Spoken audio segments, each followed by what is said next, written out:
Ahorita que estoy haciendo unos mis postajes por ahí, es importante que hablemos del tema de los movimientos clandestinos que se vienen a convertir los brazos armados en guerrillas, guerrillas armadas. Ejemplos hay un montón. Te voy a contar unos que yo conocí de primera mano. Yo saqué mi bachillerato en el Instituto Nacional General Francisco Menéndez. Allí en el Instituto Nacional, cuando ya el enfrentamiento entre los sindicatos, el enfrentamiento entre los brazos armados, la lucha contra insurgentes no se había declarado todavía. Entonces, allí pasaron muchas cosas que yo pude ver. No te estoy hablando de lo que leí, sino que de lo que yo pude vivir. El Instituto Nacional era vivero para personas, para jóvenes de diferentes tendencias políticas. Allá habían los que después se convirtieron en guerrilleros, después se convirtieron en insurgentes, después se fueron a la lucha popular prolongada, pero había otro grupo allí mismo dentro del instituto que recibían instrucción militar los días sábados. Porque los militares, el San Carlos, el cuartel San Carlos estaba ahí cerca, entonces trataban de orientar también a que no se metieran a la guerrilla y entonces les empezaron a dar instrucción militar. De allí después se encontraron y se balacearon donde se vieron, porque han habido de las dos tendencias. Entonces no es cierto que vos podés limpiar algo y solamente va a quedar de uno, o va a quedar de otro. Va a haber siempre, donde hay trigo, hay ortiga. Entonces, eso es, así es definitivamente. Entonces, ¿qué es lo que está pasando? Que en aquel tiempo uno de mis brothers, el papá era catedrático de la Universidad de El Salvador y él era definitivamente de izquierda revolucionaria. Todos los papás se encargaron de que sus hijos siguieran en la misma tradición y los militares por consiguiente. Los hijos son promilitares. Allí trabaja su tata o su mamá y él sigue en esos mismos lineamientos.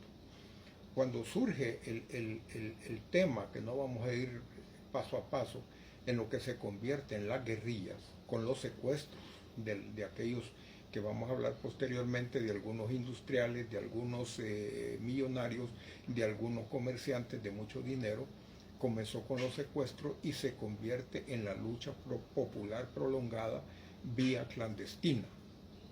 Entonces, así es como empieza. De los colegios, le puedo mencionar, porque yo conocí el caso, en el caso de los privados del Externado de San José, y del caso de lo nacional, el Instituto Nacional General Francisco Menéndez, que estaba allende a la Universidad Nacional, ¿verdad? Y el Externado de San José quizás estará como a 6 cuadras de la Universidad de El Salvador, ¿verdad?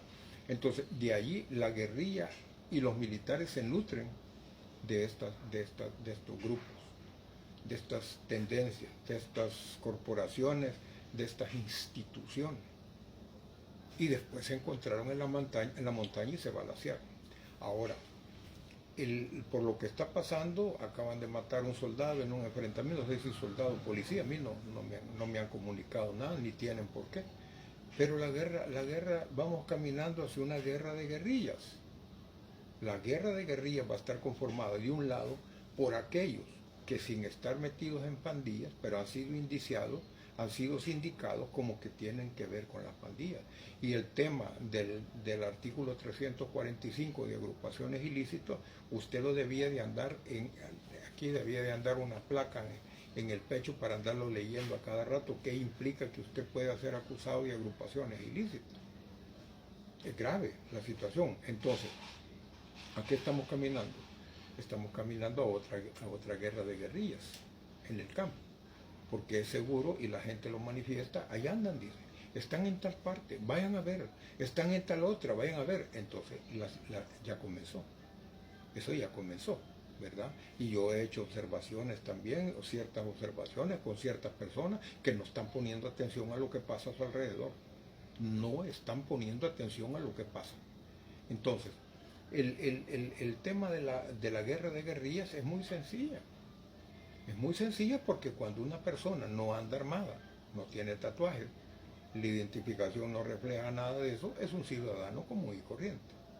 Pero cuando esa persona no anda el fusil terciado en el lomo, o anda la guama en la cintura, ¿verdad? O en otras partes, y no anda nada que lo identifique como guerrillero, entonces es un ciudadano común y corriente. Y en ambos casos, si el ejército se encuentra con ellos, el ejército nunca va a salir ganando ante la opinión mundial. ¿Por qué razón? Porque si los muchachos andaban armados, ahí les pusieron, los mataron y les pusieron las armas. Ahí están, miren, ahí están los muertos, ahí les pusieron las armas. Y si no andaban armados, entonces, y si andaban armados, por consiguiente. Entonces vamos caminando hacia eso. Y aquí hay gente clamando de que el enfrentamiento, de que se dé, no saben de lo que están hablando. No saben del infierno que pasamos. Este muchacho que es el presidente de la República ni siquiera había nacido cuando estábamos viviendo los feroces combates que se agarraban entre la guerrilla y el ejército.